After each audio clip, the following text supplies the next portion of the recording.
전공 주제 제목은 일라스틱 웨이브 벡터 디컴포지션 및 크로스 어텐션. 이거 이제 크로스 어텐션을 이용해서 그 파형 분리하는 연구를 완성된 건 아니고 수행 중에 있어가지고 그 과정을 조금 보여드리려고 합니다.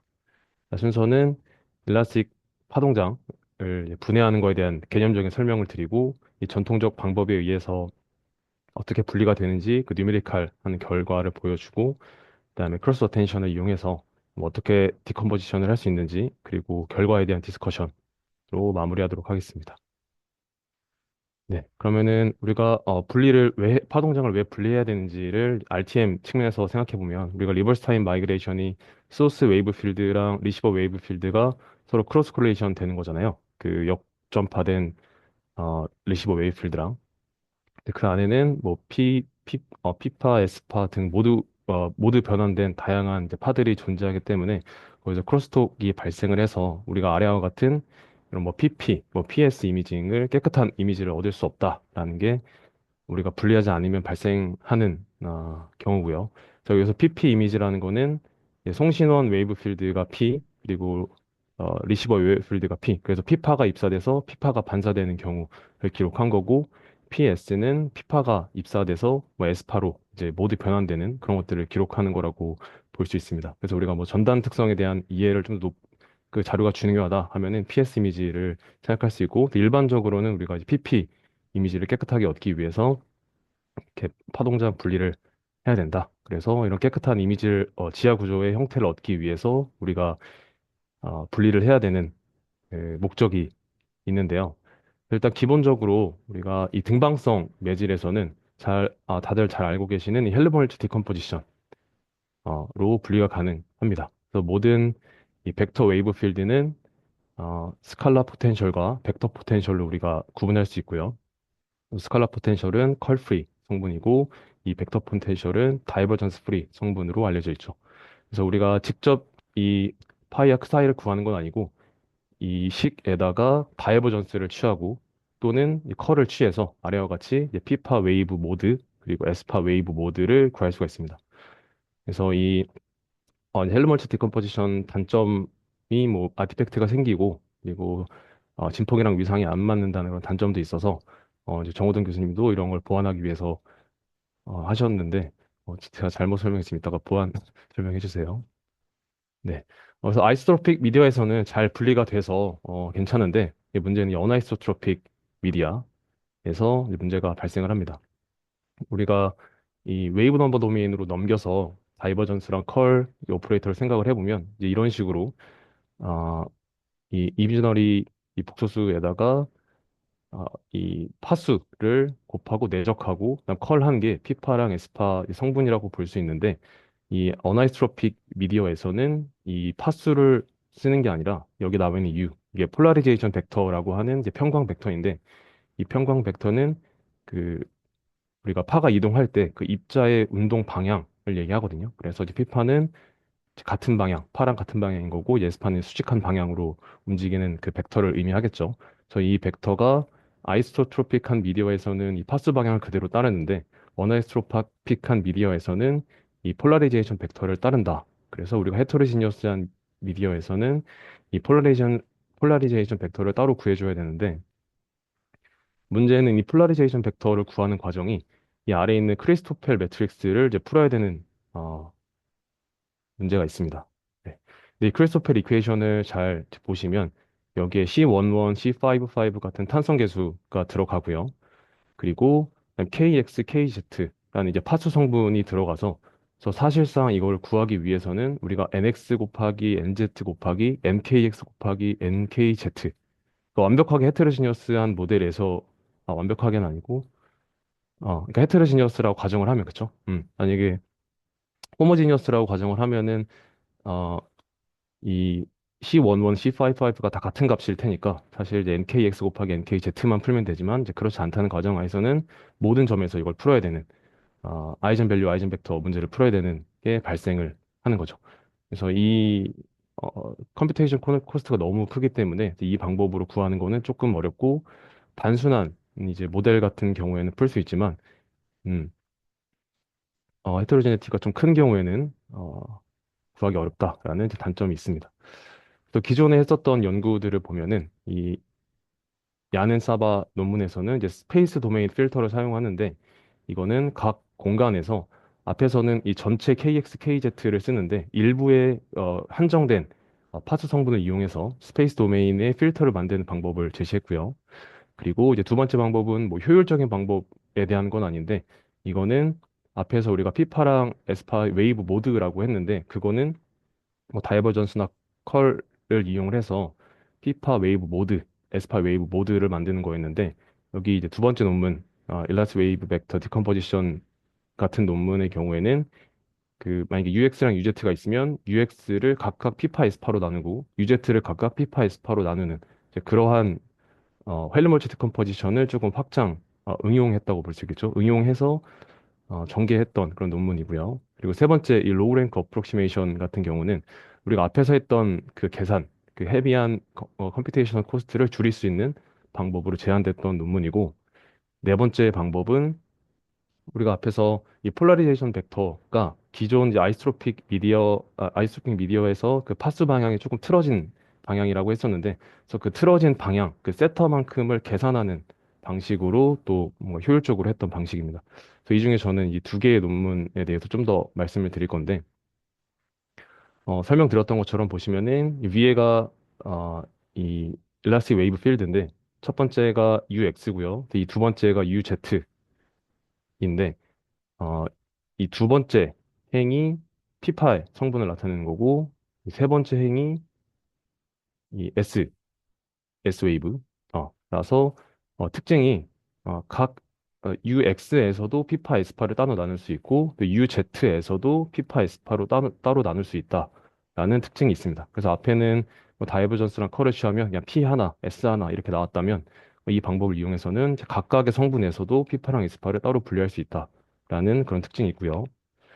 그리고 이제 세 번째 논문 말씀드렸던 이 로우 랭크 어프로시메이션 같은 경우에는 앞에서 우리가 이 QP, 쿼시피 웨이브를 구하는 방식이 결국 이미지너리 파트 곱하기 폴라리제이션 벡터랑 아, 폴라리제이션 벡터를 이제 에다가 웨이브 필드를 곱하는 과정이었는데 그거를 역풀이의 변환을 해서 실제로 그 인테그럴 이용해서 쓰면 이런 식으로 쓸 수가 있는데 그래서 이때 이 식에서 이 폴라리제이션 벡터 식을 따로 떼서 이 모든 x 모든 k에 대해서 구하지 말고 일부의 x랑 일부의 k만 가지고서 우리가 추정을 해보자라는 그 내용이고요. 그래서 실제 계산보다 좀 더 빠르게 할 수 있다라는 거고, 그래서 저는 이제 이 두 가지의 논문에서 나온 거를 제가 트레이닝 할 때, 학습 그, 트루 데이터로 났기 때문에 설명을 조금 더 드렸습니다. 그래서 테스트를 해보면, 아이스트로픽 미디어에서 우리가 이제 모드 분리, 다이버전스랑 컬 같은 오퍼레이트를 써서 우리가 하나씩 나오는 거를 이제 모드 세퍼레이션이라고 제가 얘기할 거고 뒤에서 이 UX, UZ에 대해서 각각 P파, S파로 나누는 경우를 이제 벡터 디컴포지션이라고 말씀할게요. 그래서 이 UX, UZ에 대해서 우리가 모드 세퍼레이션을 하면 아이스트로픽한 미디어에서는 이 다이버전스랑 컬 오퍼레이터에 의해서 깔끔하게 P파, S파가 이제 분리가 되죠. 그리고 이제 벡터 디컴포지션, 아까 전에 여기 위에 있었던 식을 그대로 이용하면 UX가 들어갔을 때 이제 P파 그리고 S파 이 두 개를 합치면 또 이게 만들어지거든요. 그래서 이 차이를 이 오리지널 UX랑 이 두 개를 더해서 만든 UX를 뺐을 때 거의 차이가 안 나오는 거를 확인할 수가 있습니다. 그래서 우리가 각각에 대해서도 이렇게 분리를 할 수 있다. 근데 이건 이제 아이스트로픽 미디어의 경우니까 이것도 계산량이 그렇게 많지는 않았습니다. 크리스토펠 이퀘이션 구하지 않아도 되니까. 네. 그래서 이거는 투 레이어드 모델에서도 똑같이 우리가 구해낼 수 있는데 이제 보시면은 여기 잘 안 보이실 수 있는데 이 반사층에서 이제 먼저 반사된 게 피파고 이제 두 번째 반사된 게 에스파거든요. 여기서도 보면 그게 이제 피파랑 여기 에스파가 잘 분리된 것을 이제 반사파에서도 잘 분리된 것을 확인할 수가 있습니다. 네, 그럼 이제 문제는 어나이스트로픽 미디어의 경우인데 다이버전스랑 컬 오퍼레이터를 쓰면 아까는 이제 잘 분리가 됐었죠. 그래서 이 물성은 위에 참고해 주시면 되고요. 근데 지금 이 다이버전스 오퍼레이터를 적용했을 때 에스파가 거의 분리가 잘 안 된 것을 확인할 수 있습니다. 그래서 컬의 경우에는 그래도 어, 에스파의 진폭이 강해서 그런지 잘 분리된 것처럼 보이긴 하는데 어쨌든 이제 다이버전스 오퍼레이터의 결과를 봤을 때는 피파가 잘 분리가 안 되는 것을 확인할 수가 있고요. 그래서 제가 이제 세 번째 논문에서 말씀드렸던 이 로우 랭크 어프록시메이션을 적용을 해보면 먼저 이제 모드 세퍼레이션을 적용을 했을 때 결과가 어, 상대적으로 이제 에스파 아까 방금 전 결과를 봤을 때는 이 피파 성분 말고 에스파 성분이 그대로 남아 있었는데 로우 랭크를 적용했을 때는 이제 에스파 성분은 거의 잘 안 보이고 에스파 성분에서도 피파는 잘 안 보이는. 음. 그래서 오른쪽에는 제가 이제 비교했는데 로우 랭크가 아니라 제가 그 모든 그 연산자 그 KX, KZ, NX, NZ를 다 계산했을 때 제 컴퓨터가 좋지 않아서 그런 걸 수도 있는데 계산량이 좀 상당했고요. 그래서 차이를 봤을 때 뭐 뉴메리컬한 차이는 별로 결과에서는 큰 차이가 없어서 로우 랭크 어프록시메이션 결과로 써도 되겠다라고 이제 판단을 했고요. 그리고 이제 벡터 디컴포지션에서도 이제 왼쪽이 UX고 이제 오른쪽이 UZ인데 피파랑 에스파가 완벽하진 않지만 그래도 잘 분리가 된 것을 확인할 수 있었습니다. 그래서 어 이거는 이제 지금까지 설명드린 거는 전통적인 방법에서 어떻게 파형 분리를 했는지 설명을 드렸던 거고 그리고 그림에서 봤던 것처럼 우리가 스냅샷에서 피파랑 에스파를 분리하는 거니까 뭔가 유넷이나 CNN을 기반으로 해서 시도가 됐을 거라고 생각이 들잖아요. 그래서 다른 연구에서도 뭐 겐을 이용한다든지 아니면 뭐 유넷을 이용한 디컴포지션이나 아니면은 이 컴포넥스트는 이제 트랜스포머를 좀 곁들인 그런 느낌이거든요. 그래서 그런 연구들을 이제 수행을 했었는데 저는 이번에 연구에서 하려고 했던 거는 이 크로스 어텐션을 이용을 해보자 였습니다. 크로스 어텐션은 처음에 생각한 거는 우리가 이제 UX랑 UZ가 벡터 디컴포지션에서 UX가 피파랑 에스파로 나눌 수가 있고 UZ도 피파로 에스파로 나뉠 수 있으면은 이 각각을 따로 이제 인풋으로 받아서 우리가 인코더에서 전파를 시킨 다음에 그 전파된 거를 각각 이제 어텐션을 시켜가지고 각 특성을 학습시키고 나면 뭐 피파와 에스파의 그 고유 특성들을 잘 간직하면서도 서로의 특성을 학습시킬 수 있지 않을까라는 측면에서 이 크로스 어텐션이라는 걸 이용하게 됐고요. 그래서 셀프 어텐션이랑 다른 거는 셀프 어텐션은 이제 본인 자체가 이 어, 쿼리키 밸류에 다 들어간다면 이 크로스 어텐션에서는 그 두 가지 인풋이 나눠서 들어간다. 라는 차이가 있고 저희 경우에는 이 UX랑 UZ를 서로 바꿔서 크로스 어텐션을 두 번 다 수행한 다음에 더하는 식으로 계산을 했습니다. 제가 아직 이거를 서밋하거나 그런 게 아니어가지고 자세한 메커니즘이나 이런 거를 이거 올리지는 않았거든요. 그래서 양해 부탁드리겠습니다.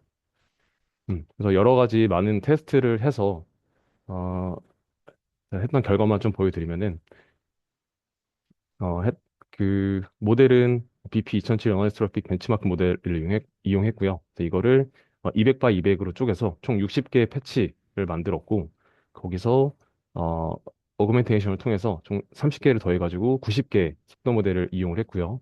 그리고 이 각 선택된 패치 내에서 5개의 지점을 소스로 선택을 하고 그 선택된 소스에서 어, 전파된 스냅샷 중에 5개를 선택을 했었습니다. 그래서 각 패치당 이제 25개의 데이터를 만들고 데이터셋을 이제 구축을 했고요. 그래서 이제 결과를 보시면 음,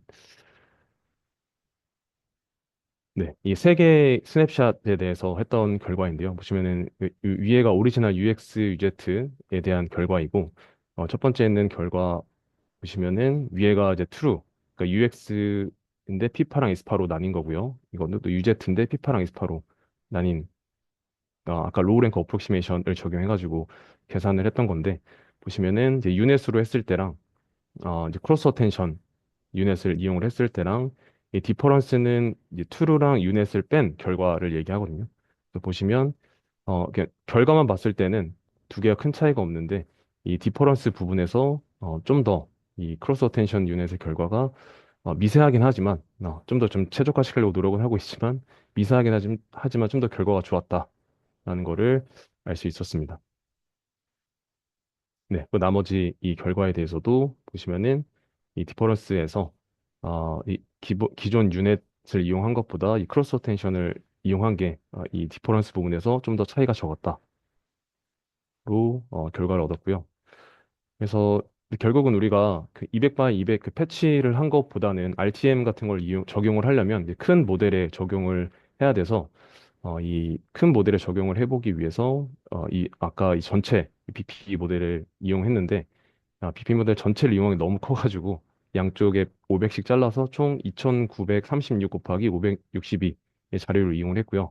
그래서 사용한 방식은 저는 이제 학습할 때 200 곱하기 200 사이즈의 패치를 했기 때문에 그거를 옆으로 옮겨가면서 슬라이딩 윈도우 기법을 이용해서 수행을 했고요. 그리고 어, 그 패치 간격을 완벽하게 떨어뜨려서 수행을 하면은 그 사이 그 바운더리 부분이 어, 마치 액자처럼 이렇게 남게 돼서 그거를 좀 막기 위해서 약간 겹치게 슬라이딩을 하고 나서 겹치는 부분을 이제 가우시안 윈도우를 적용을 해서 어느 정도 완화시키려고 했었습니다.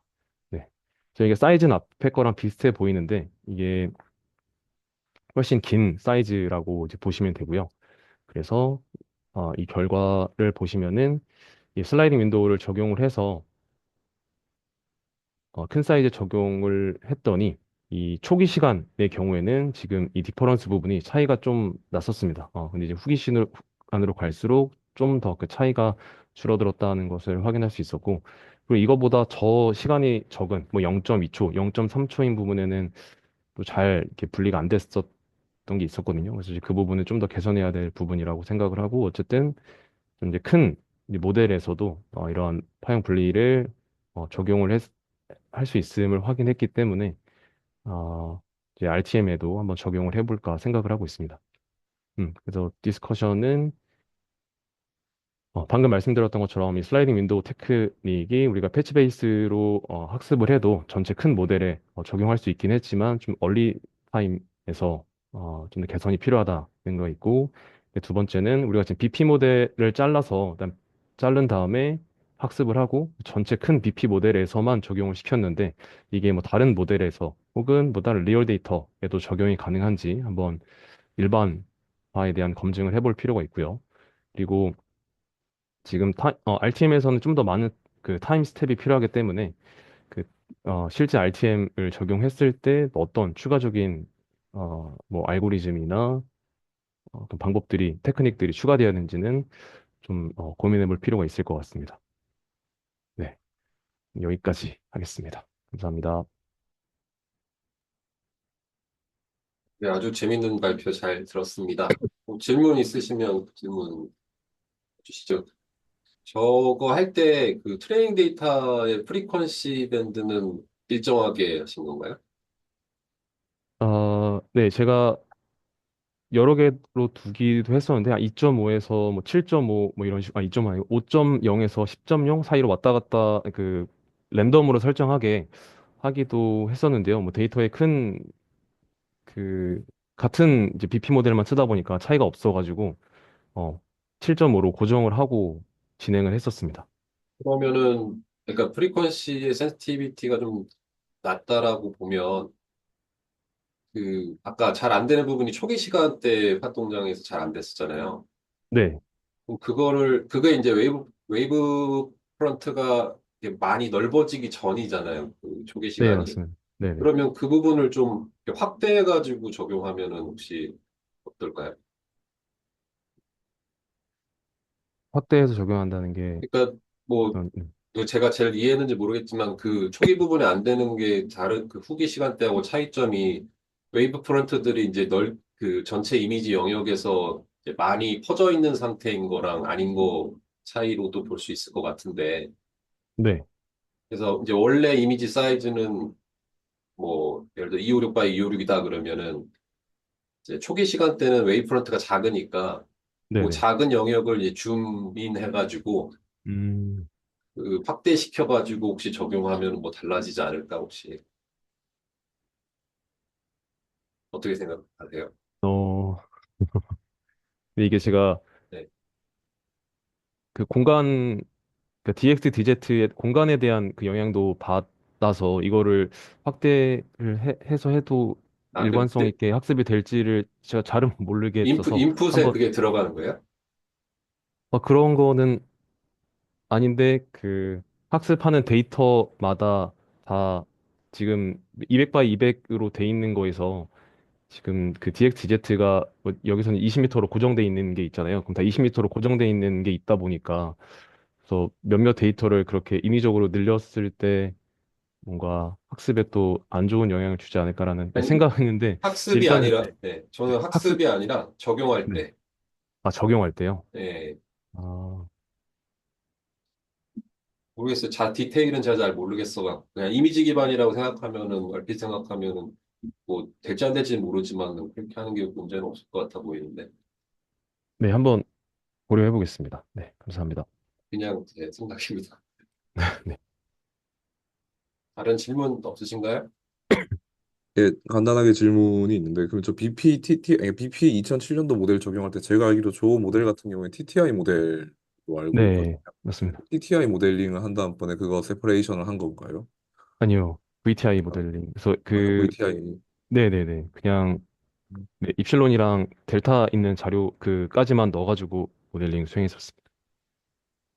그러면은 저 머신러닝으로 그죠 모델명이 잘 기억이 안 나는데 크로스 어텐션인가 그걸로 네. 분류하는 거랑 네. 이번에 트루 데이터를 만들긴 했었잖아요. 이제 기존 방법 가지고 그 네네. 데이터를 만들었는데 그때 트루 데이터 만들 때 걸리는 시간이랑 시간은 어떤 게 더 유리한가요? 많이 하셔서 알겠지만은 일단 이 로우 랭크로 하는 것도 아까 전에 뭐 10초 걸린다고 얘기하긴 했었는데 이게 매 타임 스텝마다 다 해야 돼가지고 꽤 시간이 오래 걸리거든요. 근데 이 학습하는 거는 당연히 오래 걸리긴 하지만 학습하고 나서 이제 적용하는 거는 바로바로 결과가 나오기 때문에 학습 후에는 이제 로우 랭크 어프로키메이션보다는 네, 빠른기는 합니다.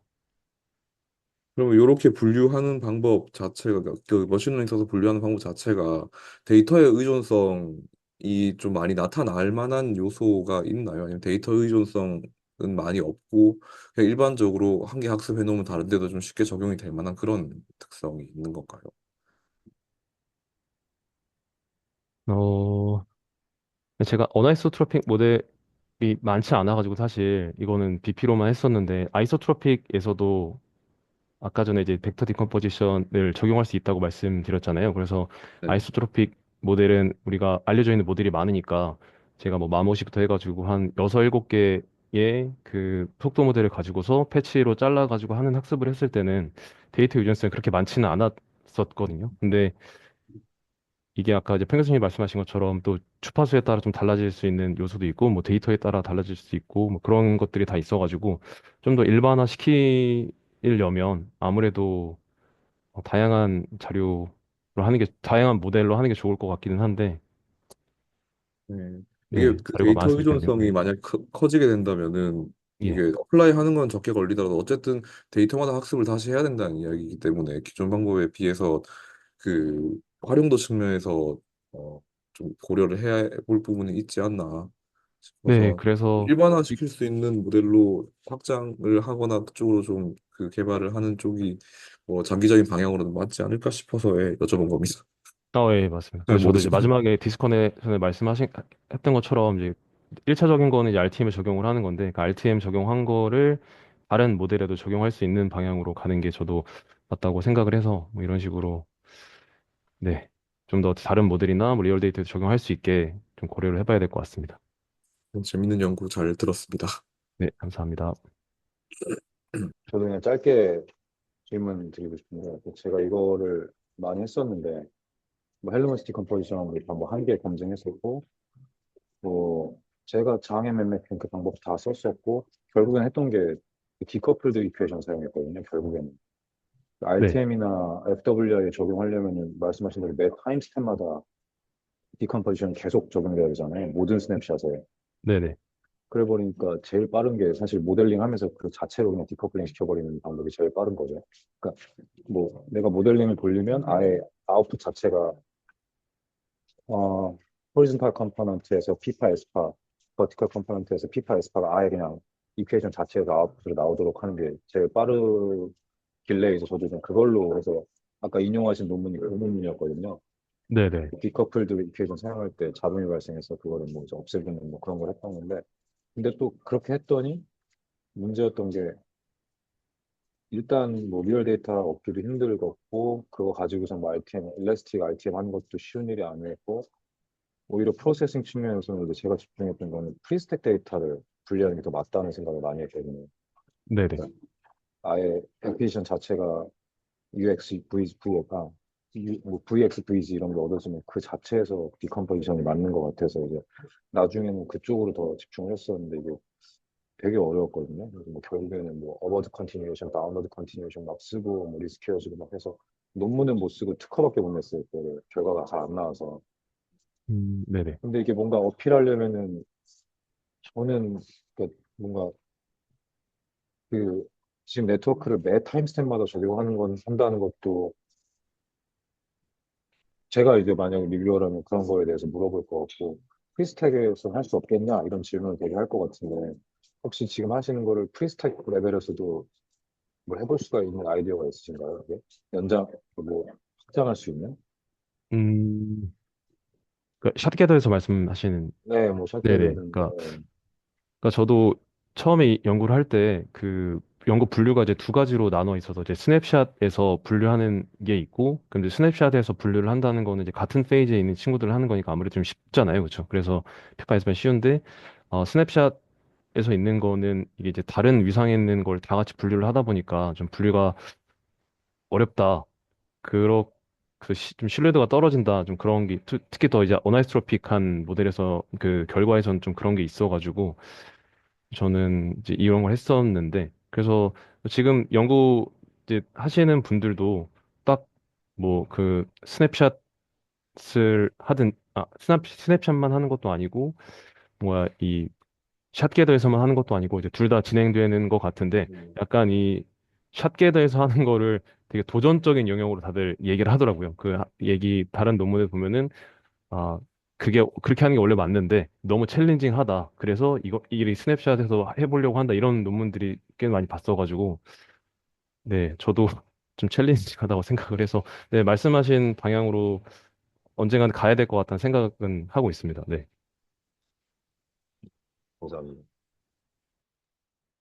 저도 좀 간단하게 하나만 여쭤보고 싶은데요.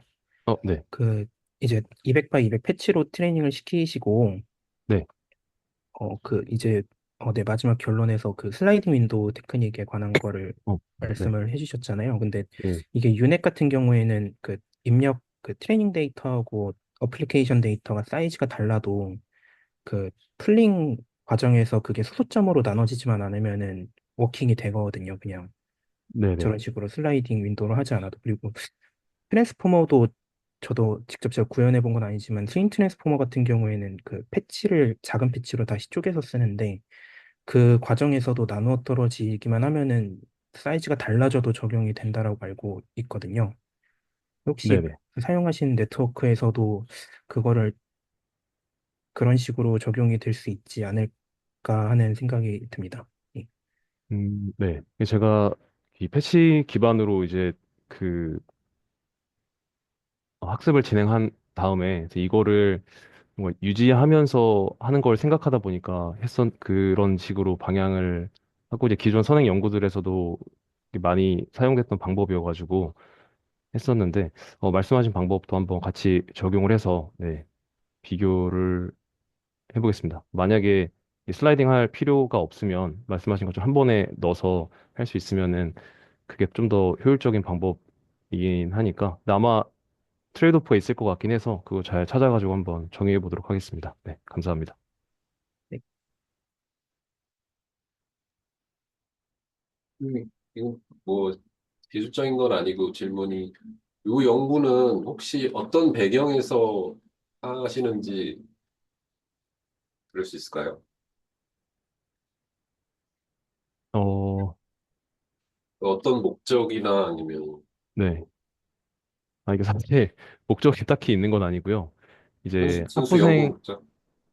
네, 학부생들이랑 같이 하는 그런 논문 뭐 이렇게 1년에 한 번 준비하는 게 있는데 그래서 어떤 연구 주제로 할까 하다가 이제 학생들이 이제 등방성에서 분리해가지고 뭐 유넷 써서 아까 잠깐 말씀드렸던 여러 가지 속도 모델 써가지고 이제 분리하는 그런 연구 주제로 연구를 했었는데, 제가 그러면은 이방성에서도 한번 해보면 좋을 것 같은데 하고 연구를 찾아보니까 많은 연구가 이루어져 있지 않더라고요. 그래가지고 그런 가운데 좀 크로스 어텐션을 쓰면은 좀 피파랑 에스파의 특성을 잘 분리할 수 있겠다 싶어가지고 한번 시작해 봤었습니다. 네.